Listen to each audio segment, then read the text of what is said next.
지금 우리가 보고 있는 이 골로새서는 그리스도 중심의 서신입니다. 그러니까 성경 중에서 이제 그리스도 이야기를 많이 하고 또 그리스도에 대해서 많이 이렇게 설명하는 그 성경이 이제 골로새서보다 더 이렇게 그런 성경이 없을 정도로 이 골로새서는 그리스도 중심의 서신이고 또 그리스도에 대해서 많은 이야기를 이제 하고 있습니다.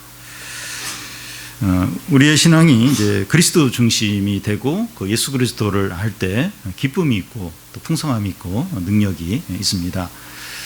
근데 실제로 우리가 그리스도 중심이 잘 되지 못할 때가 많습니다. 일 중심이든지 사람 중심이든지 내가 중심일 때가 많고 그리스도 중심일 때가 이제 많지가 않고 또 우리가 그리스도를 의식을 해야 되는데 사람은 많이 의식을 하는데 그리스도는 잘 의식을 안 하고 잊어버리고 살 때가 많고 또 예수 그리스도를 더 이렇게 배우고 알아가야 되는데 그리스도를 다 안다고 생각을 하는 거예요. 더 이상 이렇게 그리스도를 알 게 없다고 이제 여기는데 실제로 그리스도에 대해서 이렇게 이야기를 하려고 하면 생각이 안 나는 거예요. 그러니까 우리가 실제로 그리스도인이라고 하지만 그리스도 중심으로 살지 못하고 또 그리스도를 모르고 또 그리스도를 의식하지 않고 살 때가 너무나도 많다는 겁니다. 이 성도인데 기쁨과 어떤 풍성과 능력이 없는 거예요. 왜 그럴까? 왜 그럴까? 왜 이렇게 자꾸 지칠까? 왜 기쁨이 없을까? 그리스도 중심으로 살지 않고 그리스도를 의식하지 않고 또 그리스도를 이제 알아가지 않기 때문에 그럽니다. 이 생명과 은혜의 원천이 그리스도예요. 예수 그리스도. 근데 그 원천에서 떠나서 그 원천을 의지하지 않고 산다면 기쁨과 풍성함을 누릴 수가 없는 거죠. 그래서 오늘 우리가 골로새서 말씀을 보게 되는데 우리 그리스도에 대해서 우리가 어떤 자세를 가져야 되고 또 어떻게 그리스도를 대해야 되고 또 그리스도 안에서 우리가 어떻게 살아야 되는가 하는 것을 생각을 해보겠습니다. 이 바울은 지금 이 감옥 안에 갇혀 있는데 그 이단들의 이런 활동에 대해서 듣고 너무나 염려하고 걱정을 하면서 골로새 성도들에게 간곡히 부탁을 하고 있습니다. 그러니까 이단들이 이제 그때 많이 활동을 했는데 이단들이 주로 하는 게 뭔가 하면 이 그리스도에게서 떠나라는 거예요. 그래서 떠나고 그리스도로는 부족하니까 자기들의 이제 가르침을 받아야 된다. 이제 자꾸 이제 그리스도 중심이 되지 못하도록 그게 이단의 활동입니다. 신천지가 왜 이제 이단인가 하면 그 그리스도보다 그 신천지의 교주인 이만희를 더 이렇게 우선하는 겁니다. 이만희가 어떻게 성경을 해석하고 어떻게 가르치고 그런 게 이제 그게 이제 그게 이제 이단인 거죠. 예.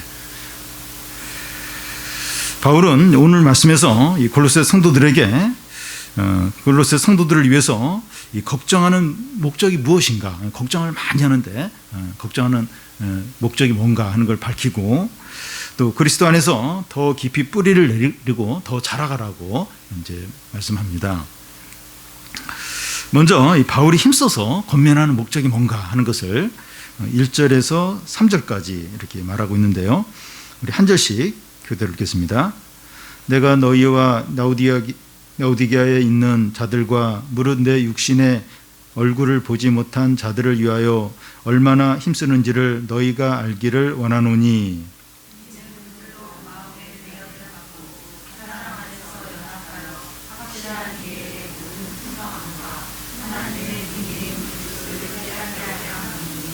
그 안에는 지혜와 지식의 모든 보화가 감추어져 있느니라. 예. 바울은 이 골로새 성도들에게 권면을 하면서 얼마나 이제 힘쓰는지를 너희가 알기를 원한다 이렇게 합니다. 내가 너희를 위해서 얼마나 수고를 하는지 니들이 좀 알았으면 좋겠다 합니다. 이런 말은 이제 부모가 속썩이고 철없는 자녀에게 이런 말을 할 때가 있습니다. 내가 얼마나 너를 신경 쓰고 얼마나 너희에 대해서 걱정을 하는지 그걸 좀 알면 좋겠다. 이제 그럴 때 합니다. 자녀가 너무 자기 생각만 하고 부모에게 이제 불평만 할 때 부모는 자녀에게 최소한 부모의 그 진정한 마음이 어떤지 그걸 조금이라도 좀 알았으면 좋겠다. 이제 이런 말을 하게 됩니다. 여기서 이제 얼마나 힘쓰는지에서 그 힘쓰는지 하는 말은 운동선수가 경기를 할 때 최선을 다하는 그것을 가리킵니다. 바울은 운동선수들이 경기를 이기기 위해서 힘을 다해서 최선을 다하는 것처럼 이 골로새 성도들을 위해서 많은 염려를 하고 기도를 한다는 겁니다. 바울이 골로새 성도들을 위해서 간절히 원하고 기도하는 게 뭡니까? 2절을 보면 그 세 가지가 나와 있는데, 첫째는 마음의 위안을 받고, 둘째는 사랑 안에서 연합을 하고, 셋째는 확실한 이해의 모든 풍성함으로 하나님의 비밀인 그리스도를 깨닫는 겁니다.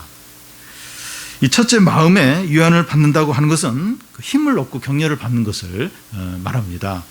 그래서 너희들의 마음의 어떤 위안, 힘을 얻고 격려를 받기 위해서 간절히 이렇게 기도를 한다는 겁니다. 우리가 신앙생활을 하면서 새 힘을 얻고 격려를 받는 게 얼마나 필요한지 모릅니다. 우리는 약해요. 사실 많이 약해서 작은 일에 마음이 상합니다. 낙심하고 그 문제에 빠질 때가 얼마나 많은지 모릅니다. 그래서 이제 예배를 드리면서 새 힘을 얻고 격려를 받는 게 필요합니다. 자꾸 이렇게 격려를 받고 자꾸 이제 새 힘을 이제 얻어야 됩니다. 바울은 이제 그것을 위해서 기도를 했습니다. 둘째로 사랑 안에서 이제 연합하는 것인데, 서로 하나 되고 한 마음이 되는 것을 말합니다.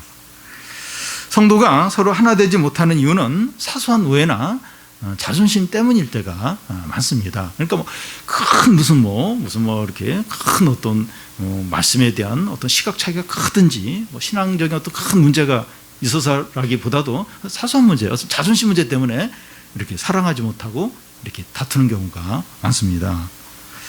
서로 겸손하고 이 남을 남보다 낮게 여기는 것이 필요합니다. 이 가족 안에서도 그렇고 가까운 사람들 사이에서 자꾸 이렇게 다른 사람을 나보다 낮게 여기고 자꾸 이렇게 겸손하게. 그러니까 그게 안 돼가지고 이제 이렇게 막 관계가 어려워지고 또 이렇게 막 다투고 할 때가 이제 많은 거죠.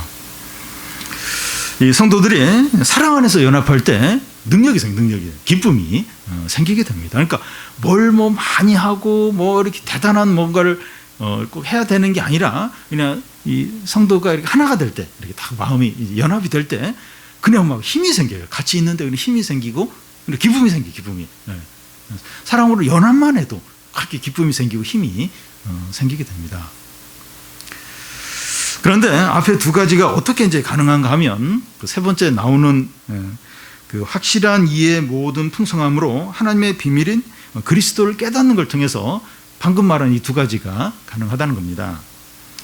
여기서 비밀이라고 하는 것은 그 당시 신비주의자들이 쓰는 이제 용어들인데, 특별히 몇몇 사람들만이 이제 갖고 있는 진리를 말합니다. 이 하나님의 비밀이라고 했을 때 이 골로새 성도들은 귀가 솔깃했을 거예요. 비밀, 이게 비밀 뭘까? 근데 이 하나님의 비밀이 뭡니까? 그리스도입니다.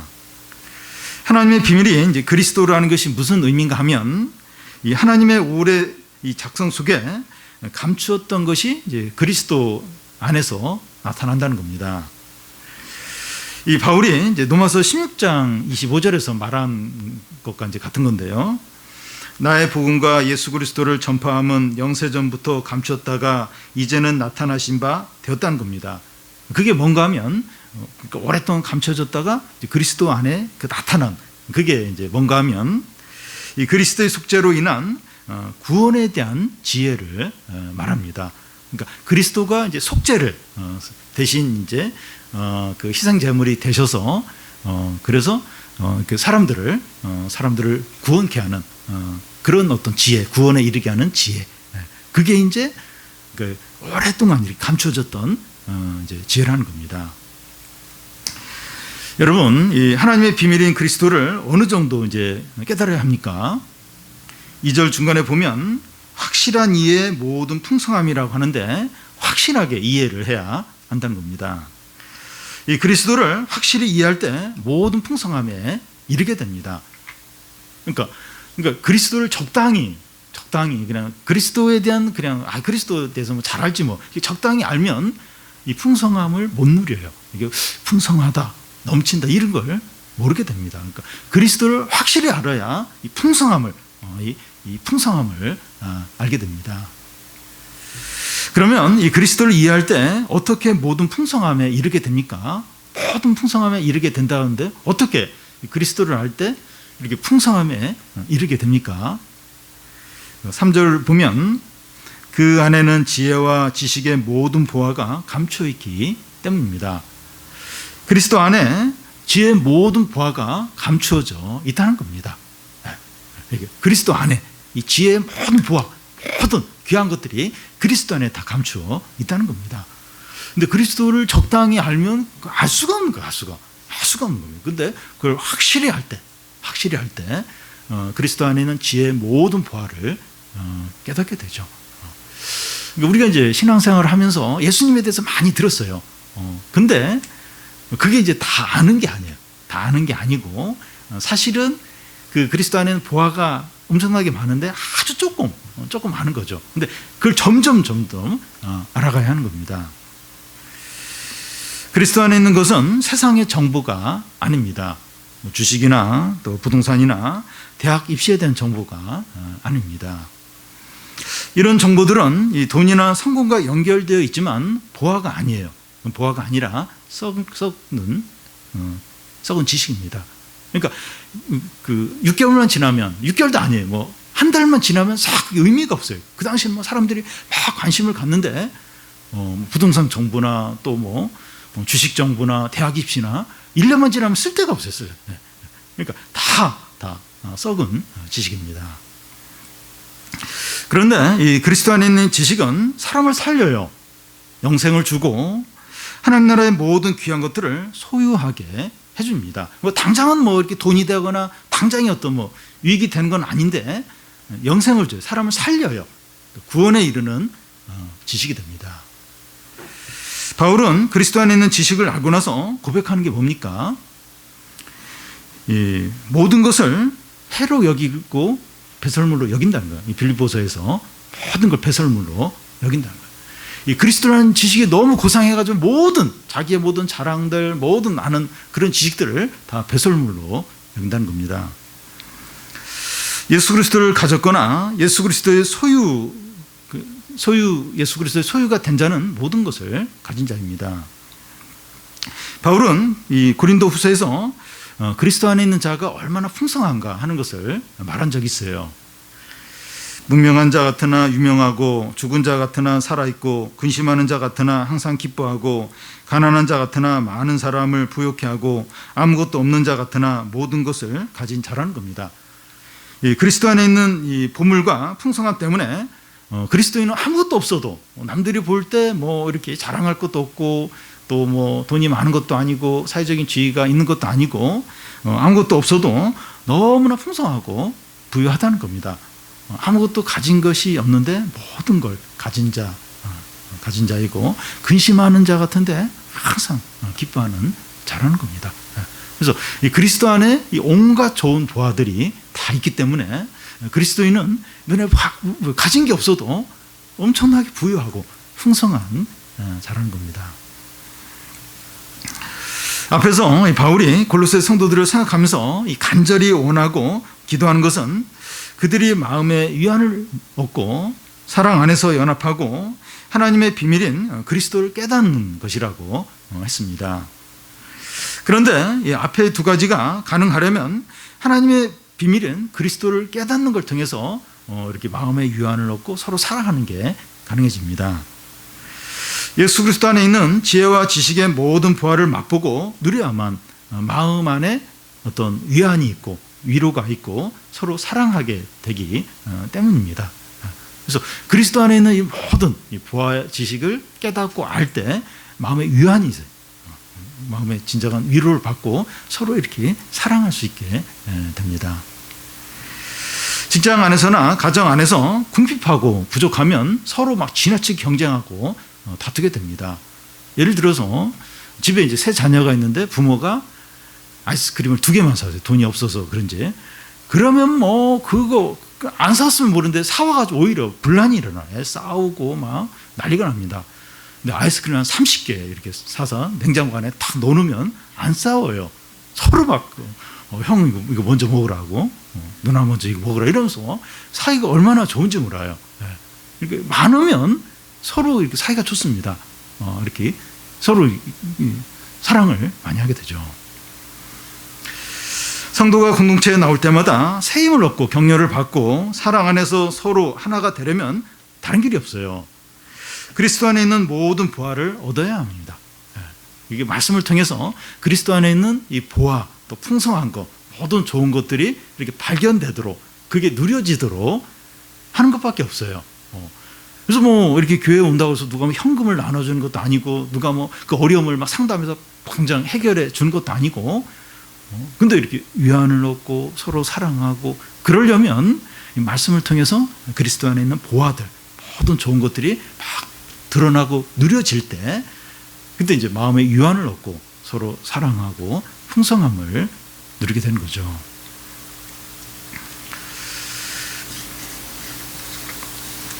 그래서 우리가 힘써서 찾으려고 해야 할 것이 무엇인가 하면 하나님의 말씀을 통해서 그리스도 안에 있는 풍성한 보화들, 이것을 찾고 발견하도록 해야 됩니다. 근데 문제는 우리 눈에는 그리스도 안에 있는 보물이 안 보이는 거예요. 이 좋은 것들은 그리스도 밖에 있는 것 같아요. 안 보여요. 안 보여요. 온갖 좋은 것들, 또 이렇게 날 기쁘게 할 것들, 풍성한 것들은 다 세상에 있는 것들, 그리스도 밖에 있는 것 같지 그리스도 안에는 아무것도 없는 것 같아요. 안 보여요. 문제는 이제 이게 안 보인다는 겁니다. 왜 그렇습니까? 3절을 다시 보면 감추어져 있기 때문입니다. 감추어져 있다는 거예요. 이게 감추어져 있다. 그리스도 안에 보물이 감추어져서 안 보인다는 겁니다. 이 소풍 가서 보물 찾기를 할 때 그냥 쓱 보면 보물을 찾을 수가 없어요. 보물을 찾으려면 돌밑을 뒤지고, 또 나뭇잎 사이에 또 나무 이렇게 그 마른 껍질 사이에 숨겨져 있지 않으면 막 그걸 막 뒤져야 이제 찾을 수 있습니다. 그리스도 안에 있는 지혜와 지식의 모든 보화가 이제 저장되어 있는데 감추어져 있다는 겁니다. 찾아야 되고 구해야 되고 열심을 내야 합니다.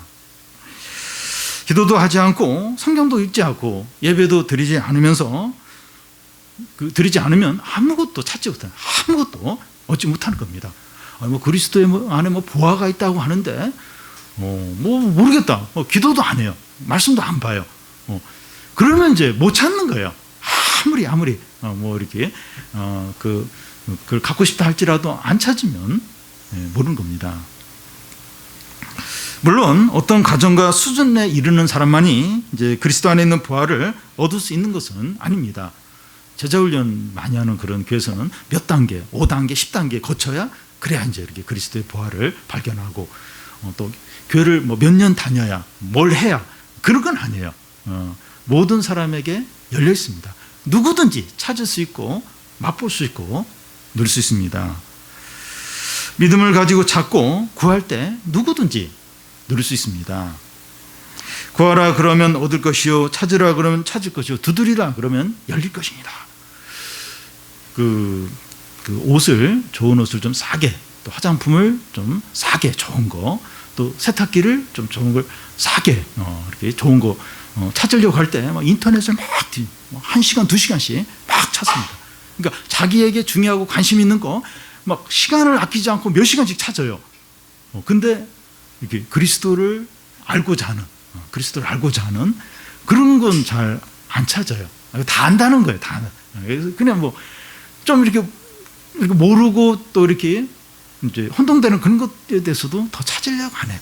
다른 건 찾는데 싼 옷, 또 이렇게 화장품, 세탁기, 관심 있는 것만 몇 시간이고 찾는데 그리스도를 더 알고 하나님 말씀에 더 깨닫고 더 배우기 위해서는 안 그런다는 거예요.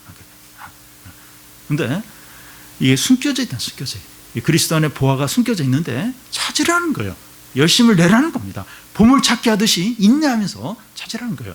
그런 자가 찾게 되고, 그런 자가 얻게 되고, 그런 자가 그것을 발견하고 누리게 된다는 겁니다. 그 당시 이단들의 주된 가르침이 그 앞에 이런 내용들을 이제 부인하는 겁니다. 4절에 보면 내가 이것을 말하면 아무도 교묘한 말로 너희를 속이지 못하게 하려 함이니. 그 당시 이단들이 하는 말이 뭔가 하면 이 그리스도를 아는 것만은 너무 부족하고 너무 좁다는 거예요. 그래서 이 자기들로부터 새롭고 더 깊은 것을 배워야 한다는 겁니다. 그러니까 신천지 그 사람들이 기존 교회 사람들에게 자꾸 그래요. 너희들은 모른다는 거야. 너무 성경을 모르고 우리들한테 배우라고. 어젠가도 그 서울교회 저한테 왔어요. 뻔하죠, 이렇게. 보니까 뭐 신천지 광고하는 거 와서 이제 배우라고. 그러니까 와서 목사들도 와서 배우라는 거예요, 자기들한테. 그러니까 뭐 일반 성도들은 말할 것도 없죠. 그러니까 너희들이 아는 그거가 가지고는 부족하다는 거예요. 물론 그 이단들보다 우리는 너무 성경을 안 봐요. 그들은 얼마나 열심히 성경을 보고 그 자기들의 어떤 그 교리를 얼마나 공부를 하고 얼마나 열심히 하는지 몰라요. 사실 그런 면을 보면 우리가 좀 배워야 돼요. 이렇게 우리는 진리를 안다고 하는데 너무 그리스도를 알려고 안 찾아요. 다른 건 찾는데 이제 어쨌든 이제 그들은 이제 그리스도를 아는 것 그것은 부족하고 자기들에게 더 배워야 되고 새로운 걸 또 배워야 된다고 그렇게 이제 가르치는 거죠. 그래서 그리스도에게서 떠나게 만들어요. 그리스도에게서 안에서 보물을 찾는 것이 아니라 자신들의 무슨 교리, 어떤 그걸 거기서 이렇게 뭔가를 찾도록 그렇게 이제 하는 거죠. 이단들은 그리스도 안에 모든 보물이 있다는 것을 비웃습니다. 그걸 압니다. 그게 아니고 밖에 있다는 거예요. 그리스도 밖에 말고 다른 것에 있다고 자꾸 이상한 이야기를 합니다. 세상은 이 기독교 신앙을 인정하긴 하는데 절대적인 것이 아니라 상대적으로 인정을 합니다. 그러니까 알겠다는 거예요. 너희들 신앙 인정하는데 그것도 하면서 그래도 융통성 있게 이제 해야 된다는 거예요. 그러니까 신앙이 절대적인 것으로 인정하는 것이 아니라 상대적으로 이렇게 얼마든지 이렇게 융통성을 발휘하도록 그렇게 타협을 하도록 그러면서 이제 인정을 이제 이렇게 해줍니다. 신앙을 얼마든지 양보할 수 있고 타협할 수 있고 내려놓을 수 있는 것으로 여기게 합니다. 그러니까 세상이 그래요. 세상이 계속해서 인정한다는 거예요. 신앙생활 하라는 거예요. 근데 너무 이렇게 신앙이 첫 번째고 또 이건 안 된다 이렇게 하면 그렇게 하지 말고 이렇게 타협도 하고 또 이렇게 그렇게 하면 얼마든지 우리가 신앙생활을 인정해 주겠다. 그게 이제 바른 신앙인 것처럼 그렇게 합니다. 다음은 이런 세상 가운데 있는 성도들이 무엇을 해야 하느냐 이제 하는 겁니다. 우리는 하루 종일 핸드폰을 통해서 세상의 온갖 이제 정보와 문화를 접하고 또 사람들하고 만나서 한참 이야기를 나누고 같이 시간을 이제 보내다 보면 자연스럽게 신앙에서 멀어지게 됩니다. 무엇이 진리고 무엇이 참된 것인지 혼동스럽게 돼요. 그러니까 참 우리 청소년들, 우리 젊은 청년들도 이제 마찬가지인데 한 주 막 세상에서 살다가 주일날 교회 오면 너무 생소한 거예요. 생소. 뭐가 진리고 뭐가 옳은 거지 혼동이 생겨요. 모르겠는 겁니다. 바울은 이런 혼동 가운데 빠질 수 있는 이 골로새 성도들과 오늘 우리들에게 무엇을 해야 하는가 하는 것을 말씀합니다. 6절, 7절을 우리 한 절씩 교대로 읽겠습니다. 그러므로 너희가 그리스도 예수를 주로 받았으니 그 안에서 행하되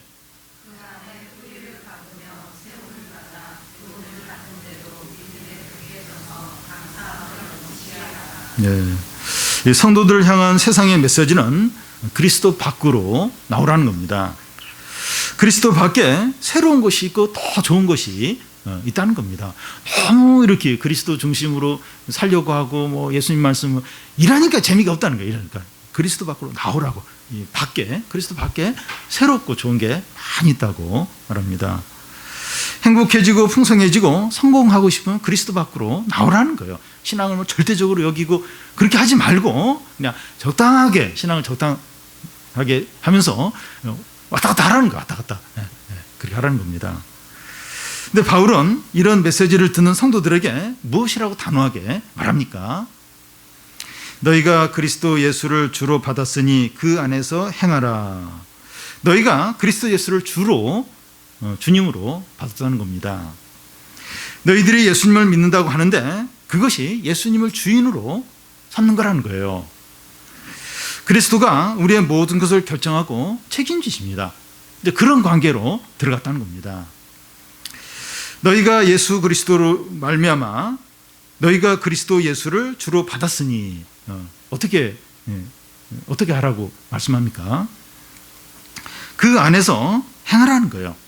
너희가 그리스도 예수를 주로 받았으니 그 안에서 행하라는 겁니다. 그 안에서 행하라는 말을 이제 영어 성경에 보면 계속 사는 것으로 되어 있습니다. 예수 그리스도를 주로 고백하는 것이 끝이 아니고 시작이라는 겁니다. 예수 그리스도 안에서 계속 사는 것을 시작하는 겁니다. 신앙생활을 하다가 힘들고 답답한 일이 생기면 그리스도 밖으로 나갔다가 또 그래도 뭐 또 이렇게 좀 뭔가 또 공고해지면 다시 그리스도 안으로 들어오고 그렇게 왔다 갔다 하면 안 된다는 겁니다. 세상과 신앙 가운데 양다를 거치면 안 됩니다. 어렵고 힘들고 유혹이 있을 때마다 이쪽에 갔다가 또 저쪽에 갔다가 그렇게 하면 안 됩니다. 예수님을 주님으로 고백한 그 순간부터 예수 그리스도 안에서 계속 사는 겁니다. 그냥 그리스도 안에서 계속 사는 거예요. 왔다 갔다 하면 나갔다 들어왔다 그게 가능한 것처럼 그렇게 하면 안 된다는 겁니다. 그러면 예수 그리스도 안에서 계속 사는 것이 구체적으로 어떻게 하는 겁니까? 계속 이제 말씀을 하는데 7절 앞에 보면 그 안에 뿌리를 박으며 세움을 받아. 이 뿌리를 박으며 하는 말은 식물에 해당하는 말입니다. 식물은 다리가 없어서 한 곳에 이제 심겨지면 거기서 죽을 때까지 계속 거기서 살게 됩니다. 그 안에 뿌리를 박으며 하는 말은 우리가 식물처럼 그리스도 안에서 뿌리를 내렸다는 겁니다. 그리스도 안에 뿌리를 내린 우리는 다른 곳에 옮겨질 수가 없습니다. 어떤 강한 사람도 어떤 환난도 우리를 뽑아서 다른 곳으로 옮기는 것이 불가능합니다. 우리는 죽으나 사나 그리스도 안에서 머물게 됩니다. 왜냐하면 예수 믿으면서 그리스도 안에서 뿌리를 내렸어요. 그래서 사나 죽으나 거기서 그냥 계속 이제 머물러야 되는 거예요. 다른 생각을 하면 안 돼요. 다시 옛날로 이렇게 돌아가고 또 다른 뭔가를 이렇게 새롭게 가고 그게 안 돼요. 예수 믿으면서 식물이 어디에 뿌리를 내린 것처럼 그리스도 안에 뿌리를 내린 거예요. 다른 생각을 하면 안 돼요. 그냥 거기서 계속 끝까지 이제 죽으나 사나 있어야 됩니다. 그런데 이 그 안에 뿌리를 박으며 세움을 받아 하는데 이 세움을 받아 하는 말은 건축에 해당하는 말입니다. 빌딩을 짓는데 이 기초공사가 끝나면 위로 이제 계속 올리면서 공사를 하게 되는데 그렇게 되는 것처럼 우리가 그리스도 안에서 심겨졌으면 계속해서 막 이렇게 위로 계속 자라가야 이제 하는 겁니다. 우리가 그리스도 안에 뿌리를 내린 것이 전부가 아니라는 거예요. 전부가 아니고 이제 거기서 계속 이제 위로 자라가야 하는 겁니다. 여러분, 신앙생활은 정적이 아니고 활동적이고 생산적입니다. 그리스도 안에 있으면 자연스럽게 성장하고 열매를 맺게 됩니다. 포도나무 가지가 포도나무에 붙어 있으면 자연스럽게 열매를 맺는 것과 같습니다. 이 말씀은 우리의 노력이나 수고가 불필요하다 이런 말이 아니라 그리스도 안에 뿌리를 내리고 있으면 반드시 성장하고 열매를 맺게 된다는 겁니다. 우리가 그리스도 안에 뿌리를 내렸다 이러면 그 열매를 자연스럽게 맺게 이제 된다는 거예요. 저희 집 앞 그 마당에 그 이렇게 주인집 심은 이제 감나무인데 참 신기해요. 참 이렇게 뭐 아무것도 하는 게 없는데 뭐 주인이 뭐 이렇게 뭘 주는 것도 아닌데 그 잎이 나오고 감이 이제 주렁주렁 열리는데 그러니까 그냥 그 감나무에 가지로 딱 붙어 있으면 시간이 지나면서 감이 이제 점점 이제 커지는 거예요. 큰 감이 점점 열리게 되는 겁니다. 우리가 그리스도 안에 뿌리를 딱 내리고 있으면 우리가 뭐 뭘 많이 하지 않더라도 뭐 엄청난 애를 쓰지 않더라도 이렇게 자라고 이제 열매를 자연스럽게 맺게 된다는 겁니다. 그 다음으로 필요한 것이 이제 강해지는 겁니다. 7절 중간을 보면 교훈을 받은 대로 믿음에 굳게 서서 식물이 자라고 건물이 지어져 갈 때 제일 중요한 것이 견고해지는 겁니다. 이제 건물을 지을 때 이제 기초 공사를 하고 건물을 짓게 되는데 이렇게 기초 공사가 시원찮아 가지고 이렇게 건물이 이제 이렇게 내려앉을 때 그때 크게 이제 위험하죠. 큰 위험이 있습니다. 그래서 이제 필요한 것이 견고해지는 거죠. 고층 빌딩을 지으면 지을수록 아주 견고하게, 그 밑에부터 아주 견고하게 이제 지어야 합니다. 그러면 어떻게 견고해질 수 있습니까? 어떻게 우리 성도가 어떻게 신앙이 자라는데 견고해질 수 있습니까? 교훈을 받은 대로 믿음에 굳게 서는 겁니다. 여기서 교훈은 이제 하나님 말씀을 가리키는데, 말씀을 듣고 믿을 때 강해지는 거예요. 여러분, 성도는 다른 것으로 강해지지 않습니다. 이렇게 그 인삼을 많이 먹고 또 운동을 많이 하고, 물론 체력적으로는 강해질 수 있어요. 근데 유혹이 오면 확 넘어가고, 몸은 엄청나게 강해요. 힘이 세요. 근데 유혹이 오면 바로 넘어져요. 그게 아니죠. 성도가 강해지는 건 이 말씀을 듣고 말씀을 적용할 때 말씀으로 견고해지는 거죠. 그러니까 그 성도가 견고하지 않은 가운데서 신앙생활을 오래 했는데, 그러면서 이제 오래 됐기 때문에 어떤 중요한 직책을 맡고 또 어떤 중요한 역할을 이제 맡는 경우에 무슨 유혹이 오고 또 이렇게 원한 대로 안 돼서 막 화가 나고 이러면 그냥 무너져 버리는 거예요. 무너져. 그러니까 말씀으로 이렇게 견고하게 자라지 않으면 신앙생활을 오래 했고 힘이 세고 또 어떤 지식이 많다 할지라도 견고하지 않기 때문에 무너지게 되는 거예요. 무너지면 이제 많은 사람들이 함께 이제 무너지게 되는 거죠. 만약 목회자가, 중직자가 이제 이렇게 말씀으로 견고해지지 않은 상태에서 이제 어떤 중요한 일을 맡게 됐다가 이렇게 무너지게 되면 함께 이제 많은 사람들이 이제 고통을 당하는 거죠. 그래서 이렇게 신앙생활을 하면서 견고해지는 게 얼마나 중요한지 몰라요. 그 견고해지는 건 교훈에 따라서, 다시 말해서 하나님 말씀을 듣고 말씀을 적용하고 그 말씀을 의지함으로, 그러면서 이제 견고해지는 거예요. 그러면서 이제 다른 영혼도 섬기고 또 어떤 역할들을 또 하고 이제 그렇게 이제 되는 거죠. 그러면 이 말씀 안에서 뿌리를 내리고 세워지고 견고해진 사람의 특징을 한마디로 하면 뭡니까? 7절 끝에 보면 감사함을 넘치게 하라. 감사가 넘치는 겁니다.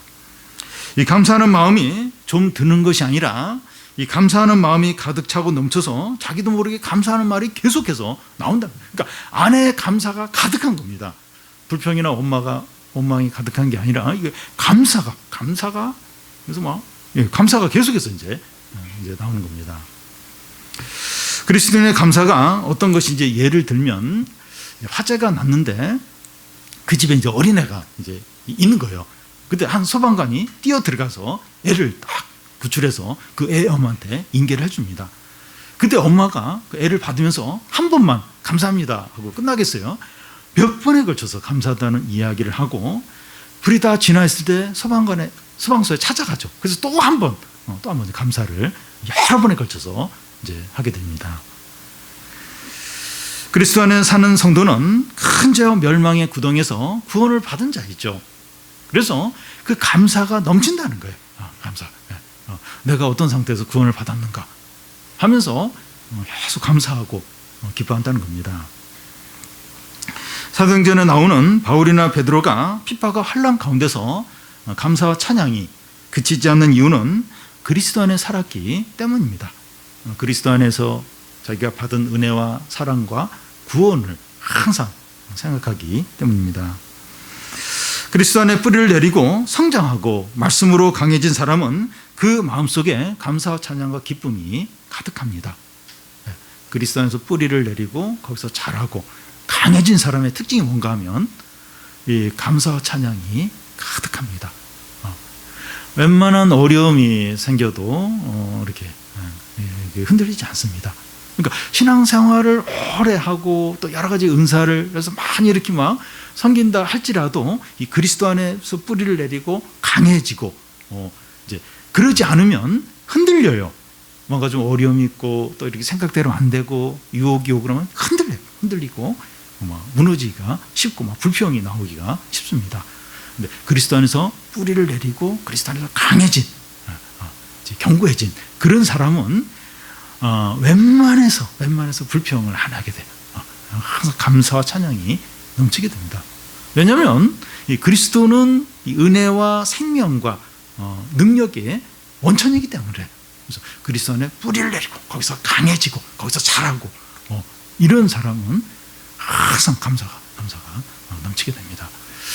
우리 자신을 돌아보면서 왜 나는 이렇게 찬양이 안 나오고 왜 이렇게 감사가 안 나오고 자꾸 화만 나고 밉고 짜증만 날까?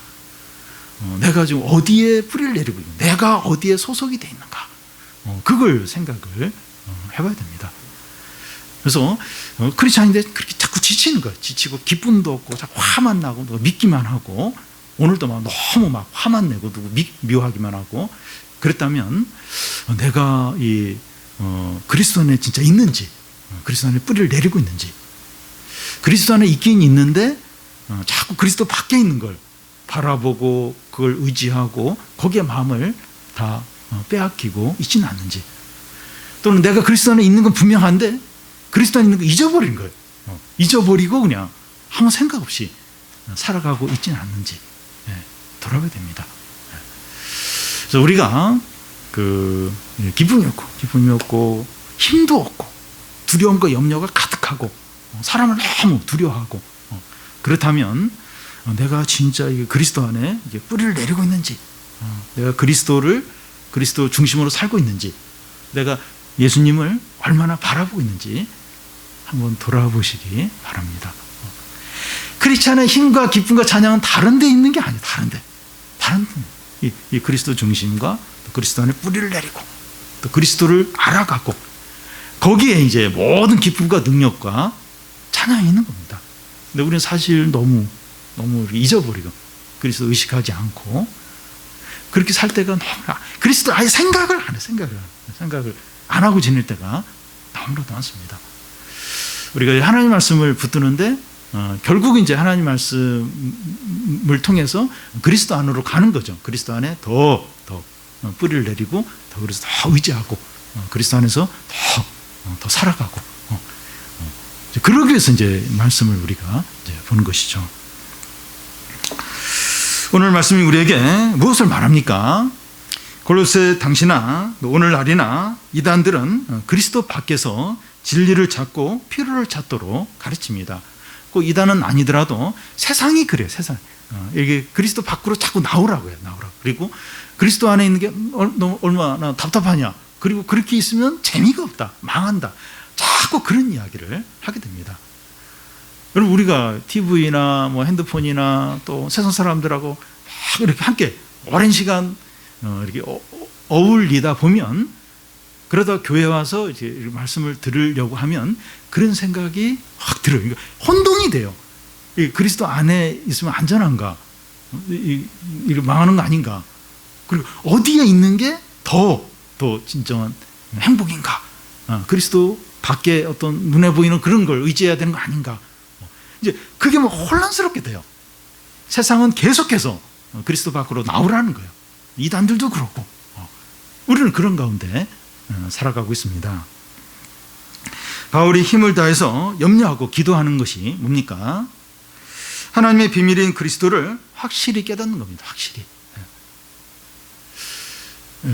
우리가 우리가 성경 말씀을 읽고 또 어떤 경건서적을 읽을 때 내가 이 그리스도에 대해서 얼마나 알아가고 얼마나 확실하게 이해하고 있는가 한번 돌아보시면 확인하면서 말씀을 읽어야 됩니다. 확실히 깨달아. 확실히. 대강 그냥 적당히 어렴풋하게 그게 아니고 확실하게 그리스도가 어떤 분이고 확실하게 깨달아야 됩니다. 지혜와 지식의 모든 보물이 저장되어 있는 그리스도를 깨닫는 겁니다. 우리가 그리스도를 알아갈수록 마음에 샘이 생기고 성도 안에 사랑이 넘치게 되고 풍성하게 됩니다. 그리스도를 알아가면 그렇게 돼요. 그런데 그리스도 안에 있는 보물이 숨겨져 있어요. 믿음의 눈으로 바라보지 않으면 볼 수 없고 찾거나 구하지 않으면 알 수가 없습니다. 우리 좀 관심을 갖고 좀 이렇게 알려고 애를 쓰셔야 됩니다. 그런데 그리스도 안에 보물을 발견하는 것으로 그치지 않고 그리스도 안에서 행하라고 명령합니다. 예수님을 믿는다고 고백했다면 그리스도 안에서 계속 살아가라는 겁니다. 계속해서 예수님 안에서 살아가라는 겁니다. 우리가 예수님을 주인으로 모시고 주 안에 계속 산다고 하는 것은 속박이나 불행이 아니라 진정한 자유이고 행복입니다. 세상은 자꾸 이렇게 주님 안에 우리가 제한받는 걸 불행한 것처럼, 바보처럼 그렇게 자꾸 우리에게 인식을 시켜요. 그리스도 안에 제한받고 그 안에 뿌리를 내리고 그 안에서 계속 살아가는 것은 불행이 아니에요. 자꾸 속아요. 저도 자꾸 속아 넘어가요. 자꾸 속아 넘어가고, 자꾸 사단이 그런 거짓말하는데 자꾸 거짓말에 자꾸 넘어가요. 흔들려요. 그래서 자꾸 그리스도 밖을 끼웃거리고 거기서 뭐 재밌는 걸 자꾸 찾으려고 하는데 거짓말이에요. 거짓말이고 다 속이는 거예요. 속이는 거예요. 여러분, 맛있는 그 음식이 있는데 거기 독이 들어요. 독이 들었어. 근데 일단 먹으면 맛있어요. 여러분, 그거 먹겠습니까? 안 먹죠. 음식에 독이 들은 거 알면 안 먹죠. 근데 그렇게 세상은 이렇게 계속 유혹을 해요. 죄로 유혹하고 여러 가지 재밌고 이렇게 막 그런 걸 막 우리한테 주면서 그걸 의지하라는 거예요. 그걸 붙들라는 거예요. 그리스도를 붙들고 그리스도 안에 있으려고 하지 말고 자꾸 그렇게 합니다. 근데 우리가 얼마나 많이 마음을 빼앗겼는지 몰라요. 정신없이 그리스도 밖에 있는 거 거기에 끼웃거리고 그걸 맛보고 가지려고 한 적이 얼마나 많은지 모릅니다. 저도 막 흔들리고 막 혼동스러울 때가 있어요. 거기 넘어갈 때도 있고. 그래서 이렇게 그리스도 안에 우리가 뿌리를 내리고 그 안에 계속 살아가고 제한받고, 이게 바보가 아니에요. 이게 바보가 아니라 이게 손해보는 게 아니라 잃어버리는 게 아닙니다. 사단에 넘어가면 안 돼요. 에덴 동산에서 아담과 하와가 그렇게 넘어갔죠. 근데 계속해서 수없이 사람들이 넘어가고 오늘 우리들도 얼마나 많이 넘어가는지 몰라요. 그래서 그리스도의 관심을 안 가져요. 그리스도를 알려고 안 해요. 그리스도의 제안 안 받으려고 해요. 몸부림을 치면서 자꾸 바깥으로 나가는 게 행복한 것처럼 자꾸 그렇게 생각합니다. 우리 거기 넘어가지 않도록 그리스도 안에 뿌리를 더 깊이 내리고 그리스도를 더 알려고 하고 계속 거기서 살아가고 거기서 자라가고 말씀으로 더 강해지고, 얼마나 풍성하고 얼마나 기쁨이 있고 얼마나 능력이 있고 얼마나 사랑이 넘치는지 몰라요. 여러분, 사랑하려도 지쳐가지고 힘이 없어서 사랑을 못해요. 뭔가 이렇게 인내를 해야 되는데 이게 힘이 없게 인내를 못하고 자꾸 화를 내고, 이렇게 사랑하려면 이제 이렇게 섬겨야 되는데 귀찮은 거예요. 힘이 없는 거예요. 왜 그래요? 그리스도 밖에 있으니까, 그리스도 밖에 있는 걸 의지하니까 힘이 안 생겨, 풍성함이 없는 거예요. 능력이 없는 겁니다. 근데 성도가 그리스도 안에 뿌리를 내리고 그리스도 안에서 강해지고 그리스도 안에 계속 살아가면 그 엄청난 능력과 사랑과 기쁨과 생명이 계속 우리에게 공급이 되죠. 사랑 못한 사람이 누가 있겠습니까? 못 참을 일이 뭐가 있겠어요? 그리고 얼마나 많은 위로와 회복이 있겠습니까? 근데 자꾸 사단은 거짓말을 하면서 우리를 위협하면서 자꾸 그리스도 밖에 있는 것에 마음을 빼앗기도록, 그리스도를 의식하지 못하도록, 그리스도 중심으로 살지 못하도록 그렇게 이제 계속하죠. 우리 더 이상 거의 넘어가지 않고, 오늘 이후로 우리 좀 더 이상 넘어가지 않고, 조금 유혹을 받아서 넘어갔다 빨리 정신 차리고 빨리 돌아오고 그렇게 해야 됩니다. 우리는 주님이 바울을 통해서 명령하신 대로 그리스도 안에서 행하고 뿌리를 내리고 말씀으로 강화해져서 항상 감사하고 기뻐하고 서로 사랑하고 풍성해지고 큰 능력으로 살아가는 성도들이 되시기를 바랍니다.